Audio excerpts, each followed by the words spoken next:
What's happening, man? Yeah, good to see you. So wait, you're Phil. Yes, another So Phil. we got every time I meet a Phil, I gotta go, "Hey Phil, what's up?" And you go, "I'm good, Phil. How you doing, Phil?" I'm good, Phil. How you doing, Phil? Awesome, Phil. What's going on? Phil, dude, Phil. Awesome. It's nice to know an actual rock star called Phil, because like Phil doesn't get bandied around that much, I don't think, in the music world. How have you been? I've been good, man. I'm just high on the new record coming out and talking about it, and Yeah, it's yeah. awesome. I'm loving Yeah, it. I can't wait to talk to you about it. I'm like what man, what an awesome record. Like Oh, thank you so much. I've got so much to ask you about how this came together. It's funny because I remember shit, I was looking back. Like, I think the last we interviewed you for the website, but it was 2020. So that was like right in the heart of COVID. Yeah. And then prior to that, it was 2018 when we actually met you in Chicago when you were on tour with Bon Jovi Wow, where are you now? in Chicago. Yeah, You're in I'm from England originally, like Northeast England, hence the accent. Like that Yeah, accent's never going. We've been here 13 years now. It's never going away. yeah. No. Never. But yeah, it was one of the things I might as well just kick off with this because I remember I think I said it in both the last interviews is like I just love the names of your songs. Always, I've always enjoyed it, and the names of the albums, every one of them has made me like smile. And then, but what I wanted to say on this album, and yeah, I'm just gonna get straight into this because like it just feels like your writing's gone up a notch. Like it's different. And I know I heard you talk about Broken Arrow a little bit, and it about the fact that you wrote that about Chris Cornell dying, and like what a fantastic tribute to him. And that's I guess is that you not out of your comfort zone, but it's something that you're dipping into that you probably weren't doing before. Exactly. There Yeah, there was no way I would have approached a topic like that yeah, years ago with the drills. That just I didn't see it would fit. yeah, But I mean, I've always been interpretive, you yeah, know, it's always been it goes back to me. I always use this story when somebody asked me what I meant by a lyric.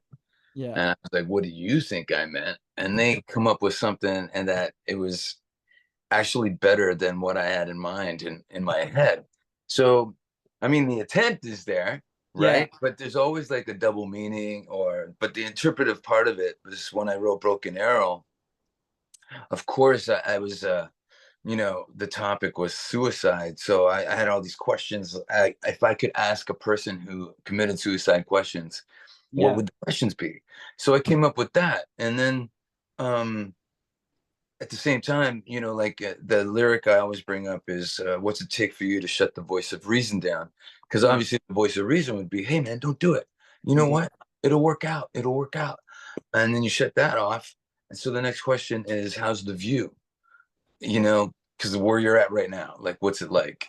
So, I mean, and the more I thought about it, the more I thought, okay, because everybody that's a fan knows that I can be interpretive, then that could just be instead of being a topic like suicide, it could just be any challenge in your life. yeah, And you have a decision to make, and there's no undo button.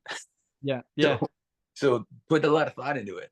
you Yeah, know you're right. And you're right though, and I hadn't thought about it like that. I mean, asking that question of anyone when they're going to do anything, right? It yeah, doesn't have to be suicide. Yeah, like what's the view like from where you are? I mean, you know what? We'd all benefit from asking that question to some other people rather than just screaming at each other these days. Like, hey, what's the view from where you are? Why are you saying that? Why do you think like that? Like, right, can we just have a conversation about it rather than trying to shut each other down? That would be a yeah. pretty nice place to be if we could do that a bit more. No, an undo button would be really nice too. Yeah, yeah, it would. It certainly would. The other thing I loved when I saw you talking about that song in particular, you were on another interview. I was looking at some other interviews you did, and you're like, yeah, yeah, we were just like in a 2 night run at Madison Square Garden with Bon Jovi. I just called up Liberty DeVito and said, "Do you want to play on this track?" And you just go like, fuck, like what a life, like Yeah, so, dude. You know what's funny though? When you're in it, Yeah, it's sometimes you I want to be in the moment as much as possible, but sometimes there are hurdles, right? Like, yeah, like the road manager's calling you to ask you a question about the show that night, or a friend's calling and saying, "Hey, see you tonight at Madison Square Garden. Where do I go to the box office?" And all this stuff is happening, yeah, right? yeah, Or they call, "Hey, does your wife want to take? What time does your wife want the car to take her to the venue?" And I'm like, "I think she's taking the train." And then all this stuff is happening, but I just walked out of Power Station yeah, Studios in New York, recorded Liberty DeVito on a song, and now I'm walking to Madison Square Garden to do sound check of night two. And my engineer was the guy that goes, "Hey, are you here?" I'm like, "What? What do you mean? What do you mean? I don't know what you're talking about." He goes, "Are you absorbing this?" And I'm yeah, like, "What's this?" He goes, "Two sold out nights at Madison Square Garden, and you just recorded Liberty DeVito on your song at the yeah, Power Station." And I'm like, "Oh my God." I had to I stopped walking, and I yeah, stood there, and he actually said something like, "I challenge any musician on the planet to have two better days than that." And yeah. I was like, I started laughing because it's It's kind of actually like, like I think we could all benefit now and again from just like taking a step back and smelling the roses. It's yeah, difficult. It's exactly. difficult to look back on everything and be like, man, that was amazing when that was happening. Why wasn't I? Why wasn't I like it? How? Why couldn't I feel about it then like I feel about it now? I think that's a thing I do all the time where I'm Well, like, it's like, and it could be anything. It could yeah, be me being at the park with my kids who are like 9 and 11, and they're playing. Okay, so they're playing on a giant play set at the park, yeah, and they play tag, and but you can't touch the ground. yeah, So that kind of makes it harder. But I'm playing with them, and then I'll stop and look around, and all the other parents that are with their kids are on their phones, and the kids just doing stuff. And yeah, I couldn't do that. I want to be present. I want these moments, yeah. you know. And that, So it applies to kind of everything in life. yeah, really. And it's like then again when I was looking back, I remember being at the hotel with you when we interviewed you when you were out with Bon Jovi on that run. And you were like, oh, we like when it was coming to the end, you're like, yeah, I'm going to go down and have breakfast with the kids now. But they were babies. I mean, that was 2018, right? So like Oh they my were God. time is like the time flies by. Yeah, totally. So we talked a bit about Broken Arrow. One of the other things I heard you say, which I thought was really interesting, and it's something like I always talk about this when I'm talking about music and playing live music with people, just how important a drummer is in the Wow. Yeah. dynamic of a song, and like what a like unbelievably big difference a drummer makes to a band. And I heard you talk about how with this album you actually wrote some of these songs with specific drummers in mind. Like, oh, I want Yeah. Tommy Lee for that, or I want yeah. So Yeah, for sure. and like how did you think about that? Is it just what you knew of these guys and what the type of stuff they played, or Well, that's the whole thing, yeah, like there's a lot of these guys I already played with in the studio with on other artists' recordings. yeah, And so when you do that, nothing else really exists. You're in there making music, and then you're collaborating, and there's a chemistry, and you start to gel as musicians. And then you're laying down tracks, and then when you take a break, you're talking about everything but music. yeah, And or hey, I heard you did this, and hey, I heard you did that, and what was that like? And then your pals, man, everybody ends yeah, up in your phone book. And then so when I called a lot of these guys, said, "Hey, I'm doing this record with all these drummers, will you play drums?" yeah, And everybody's like, "Damn straight." So like Tommy is a great example because I really, really like, I played on all his solo records since yeah, '99, Methods of Mayhem. And so I didn't want to pitch him just any old song. I just thought, okay, I gotta do something. I have this riff, and then I go online on YouTube and look for the Tommy Lee drum solo to see find a piece that he's playing. And sure enough, I find this groove that he's playing on, and I'm going, hey, I could play this riff over that. I wrote "Fake the Day Away" to his drum groove. That's And awesome. the funny thing about it is me sending him a vocal and guitar idea and him sampling it, putting a loop on it and slowing it down like 10 beats per minute Yeah. and saying, I love it, but this is the tempo. And I'm like, your pick, man. You want to slow it Yeah. down? We'll slow it down. And then when we got in the studio with me, Tommy, and Daniel, it's like we're a band Yeah. tracking. And he goes, I think we could bring it back a couple more beats per minute. I'm like, done. I go, whatever he says to the Yeah. engineer. And they set up the new tempo. And then bam, that's the tempo that you're hearing. So Fake the Day Away. I can't even picture it faster. It's just, it's so energetic. And Tommy just killed it. And I really, really wanted to capture his drumming in a way that I had seen it before, which is when I played on his solo records and we were jamming ideas in this garage or in the studio or wherever we were. We I'm like, man, he's got such a deep pocket and his fills are imaginative and he's so almost anti-drummer sometimes because he's got so much music going on in his head. Yeah. And the way he plays is what I wanted people to hear in this song, and I think we got it down pretty awesome. Yeah. He's a unique guy. I mean, like he still does the electronic music and stuff like that as well, right? For himself, which is Totally. I just think he's yeah, and just another point, I guess, where you think back. I remember us talking. It was Tommy's house you were painting, right? When you got asked to do No, that was It was the producer Scott Humphrey. Juice's house when Tommy asked you. Oh, Tommy suggested you for a session.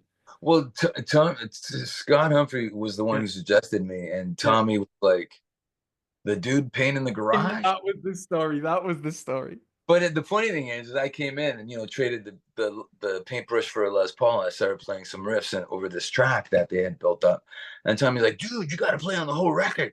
And Scott's like, "And you got to finish the garage." Yeah, yeah. I always remember you saying in when we had the interview, you said you went on with Bruce Dickinson on the radio show, and he's the only interviewer who asked you, "Did you finish painting the garage?" Yeah, he's the only guy. And it was like dude, I saw Iron Maiden so many times when I was a kid. They saw him at the uh, I want to say I saw them for sure at Maple Leaf Gardens a couple of times, and then I think I saw him at the Kingswood Theater one time. It's Yeah. like I was me and my friends. We went to as many concerts as we could because we were just rock fans, and then we had a band, and then so we thought it was really cool that the band went to see bands play, Yeah. So and you it all was like, yeah, there was something really special about it. It's like you're a gang, yeah, we're a gang, but we play music. yeah. It is. It's like it's funny though. You get like the same feel. I'm just at the minute reading Mike Campbell's autobiography from the Oh Heartbreakers. yeah, And it's the same thing when he talked about like, yeah, they were getting bigger, and then at a certain point they were like, we're doing a US tour, we've been flying around on jets. We decided to get in a bus again, and we were just like we were the gang again.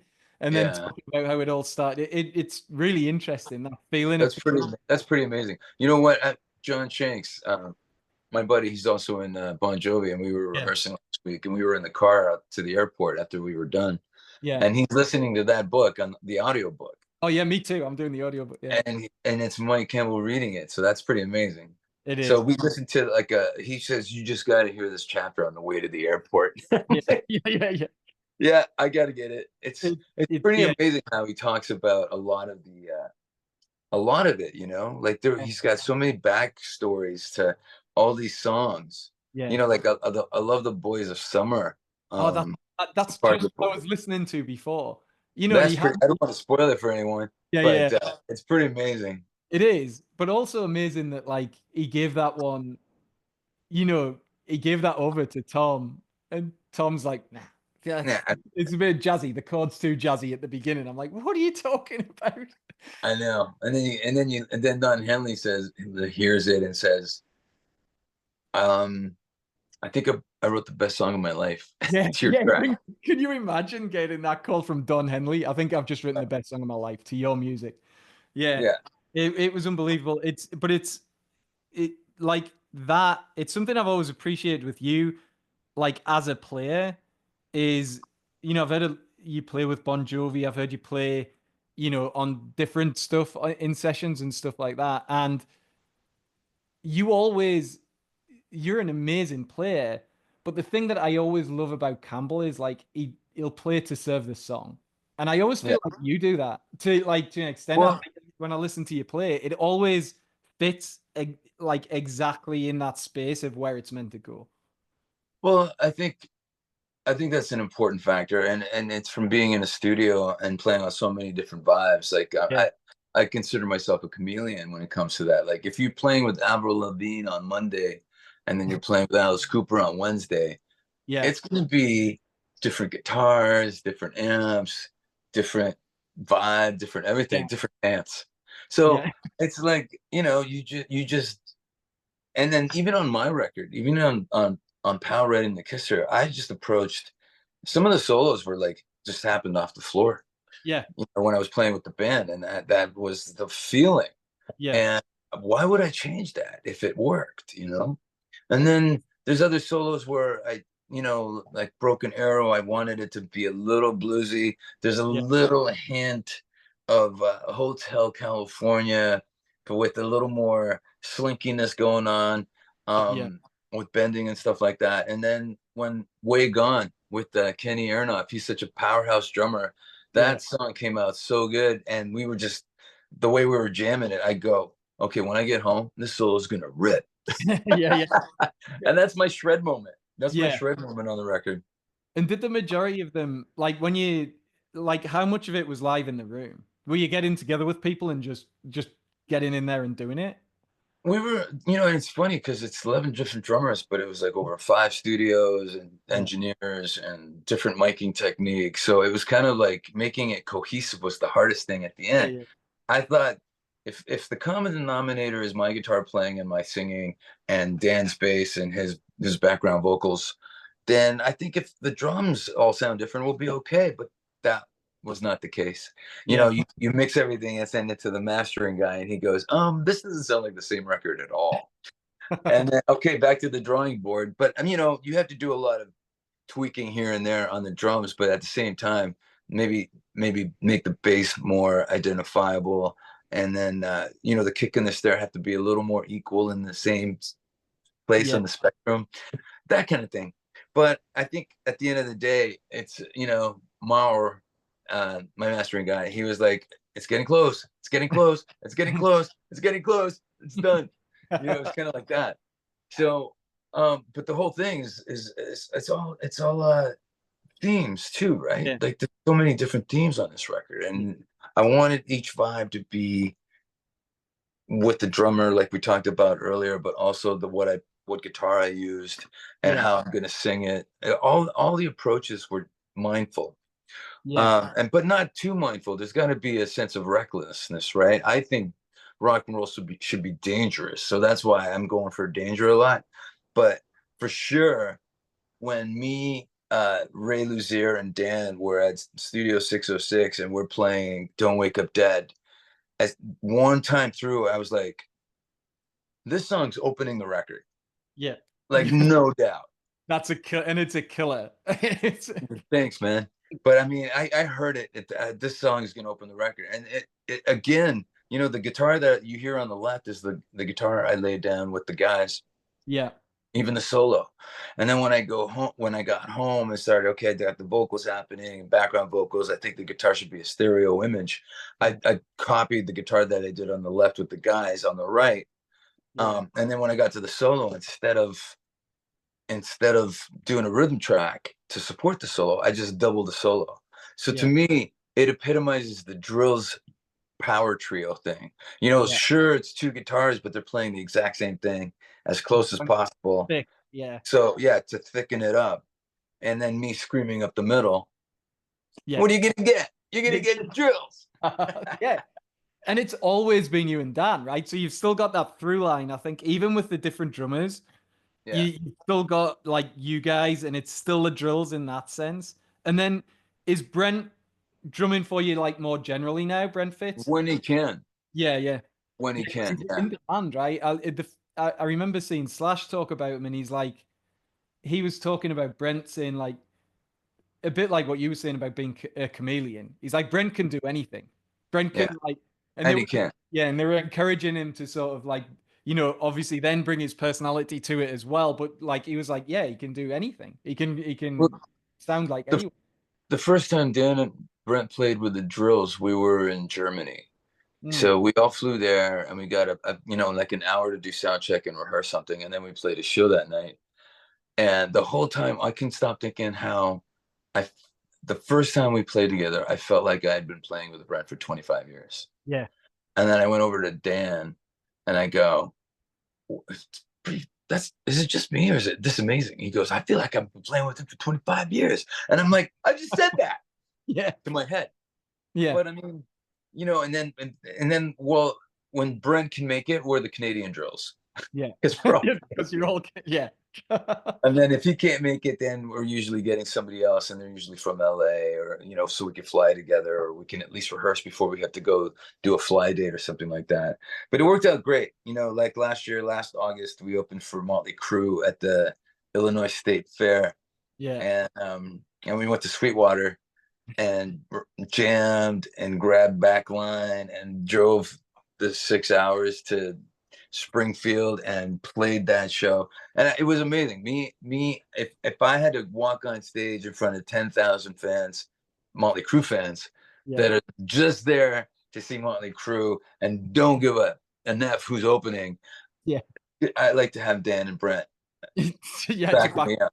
Yeah. So, and it was great, and it was really amazing. I remember as soon as we started, you could see people like, "What the Yeah, fuck is this?" And then we just kept going, and then I look to the right, and I see Tommy and John Five. They're like, "Dude, you're killing it!" Like you can't I ask love, for better cheerleaders than that.